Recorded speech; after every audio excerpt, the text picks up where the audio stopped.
Hi, my name's John Sugiyama. I'm going to talk to you today about vaccines. This is a picture of smallpox. It's characterized by small lesions that cover the entire body. Smallpox was eradicated in 1979 thanks to vaccines. I've spent a lot of time researching vaccines and hope to be able to teach you a little bit about why all children should be vaccinated. I'll explain different characteristics such as the chemicals that are within them and other factors that come into play with vaccines and different myths that I'll debunk about the bad things of vaccines. Vaccines can be defined as the injection of a killed or weakened organism that produces immunity in the body against an organism. The big thing behind vaccines is how many chemicals are inside them and what things characterize a vaccine. Some of the main ingredients that are found within vaccines are aluminum, formaldehyde, monosodium glutamate or MSG, and thimerosal. Aluminum is a gel or salt that is added to vaccines to stimulate a better response. Formaldehyde is used to inactivate the bacteria or viruses, and can stop bacteria and viruses from growing. MSG is a stabilizer that helps the vaccine remain unchanged when it's exposed to heat or light or acidity, anything like that can damage the bacteria. Thimerosal is a mercury-containing preservative that is added to prevent contamination. And I know what you're all thinking. You're thinking, mercury, you're not supposed to take that stuff into your body. But these chemicals, though they can be harmful in extreme doses, are given in such a small amount that they don't produce the harmful effects that they can. At one point, there was this hoax that came about in Michigan called the dihydrogen monoxide hoax. And it was somebody who put in the newspaper that they found dihydrogen monoxide in the pipes. And if you don't know, dihydrogen monoxide is H2O.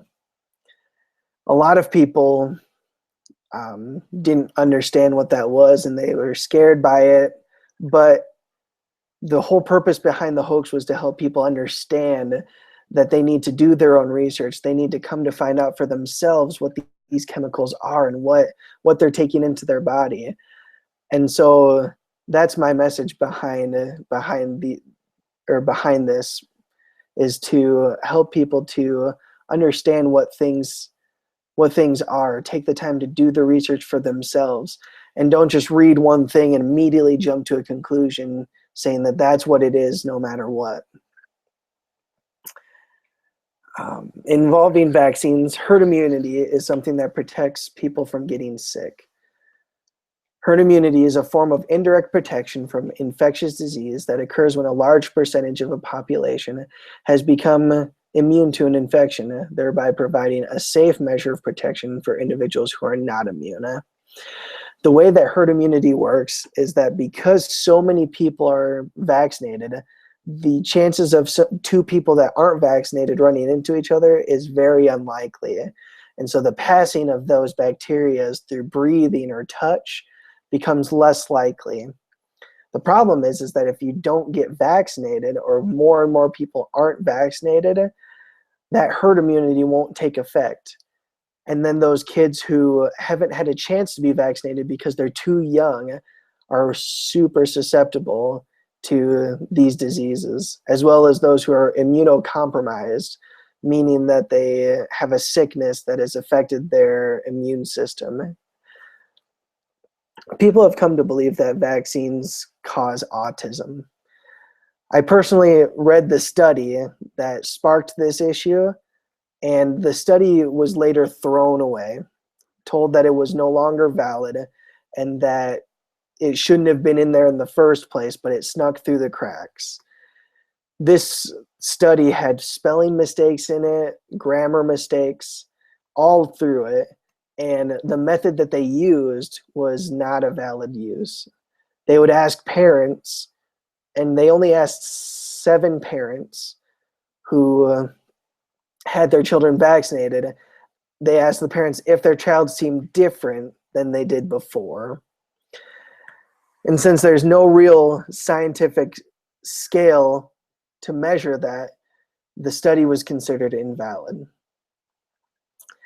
This is an example of why people need to do their own research. They need to understand that not everything they read is valid, and that they need to read multiple sources and go to use multiple resources to try and understand what they need to be doing, and what different things are in vaccines, or if they should do it.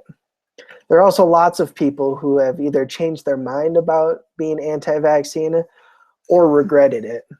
One example is Tara Hill. She's the mother of 7, and she decided to change her mind and get all of her children vaccinated. But at that point, it was too late. 7 of her children got whooping cough, which is characterized by loud coughing that's so aggressive that children have a hard time breathing in between coughs.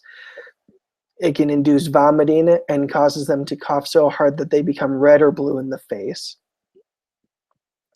She had a desire to change her mind, and so many people had told her that vaccines were bad and that the only reason that diseases had decreased was due to hygiene and hand washing. But as she did her own research, she came to find that vaccines were super beneficial and had caused a huge decrease in diseases. But at that point, her children had already become susceptible to the bacteria. Another example is of Megan Sandlin, who is the mother of 2. Different parents told her that vaccines were bad and to go home for herself and read some of the ingredients.